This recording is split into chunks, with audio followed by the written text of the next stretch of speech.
Hello everyone, আসসালামু আলাইকুম। Welcome to my channel recipe by Cynthia's মম।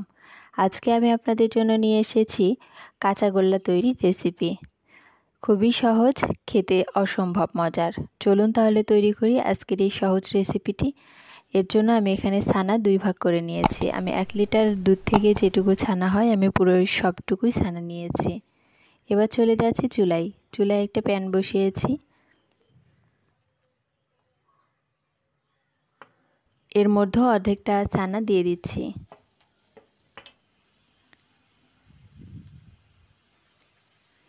এবার এর মধ্যে 1/4 কাপ কনডেন্স মিল্ক দিয়ে দিচ্ছি। আপনারা যদি মিষ্টির পরিমাণটা একটু বেশি খান তাহলে একটু চিনি দিয়ে ছানাটা একটু মথে নিতে পারেন।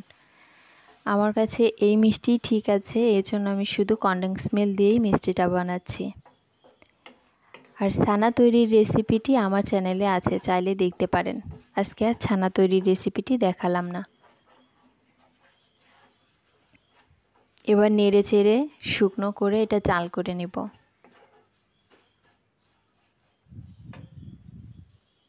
এ পর্যায়ে আমি 1 চা চামচ ঘি দিয়ে দিচ্ছি। ঘিটা দেওয়ার কারণে মিষ্টির ফ্লেভারটা অনেক ভালো আসবে। আবার একটু নেড়ে নিচ্ছি।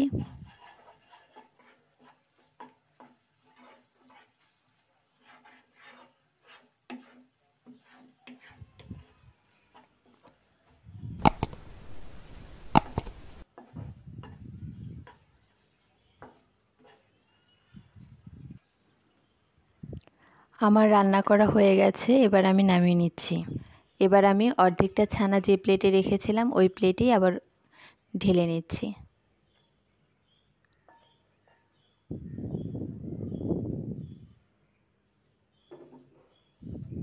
এবার ওই ছানার সঙ্গে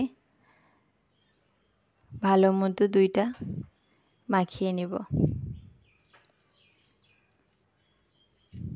আমি মাখিয়ে পিরিচে উঠিয়ে নিয়েছি প্লেট থেকে। এবার যে যেমন শেপে বানাতে চান, যে যেমন সাইজ করতে চান, ছোট বড় করতে পারেন। আমি এভাবে গোল করে একটু গুঁড়া দুধে ঘুরিয়ে নিচ্ছি।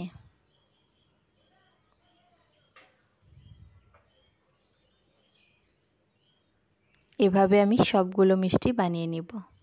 দেখলেন তো, খুব সহজে তৈরি হয়ে গেল কাঁচা গোল্লা। অবশ্যই বাসায় ট্রাই করবেন।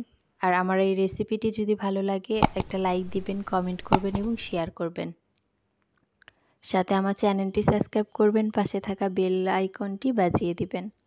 আজকে এই পর্যন্তই, আবার দেখা হবে নতুন কোনো রেসিপি নিয়ে। সে পর্যন্ত সবাই ভালো থাকবেন, সুস্থ থাকবেন। আল্লাহ হাফেজ।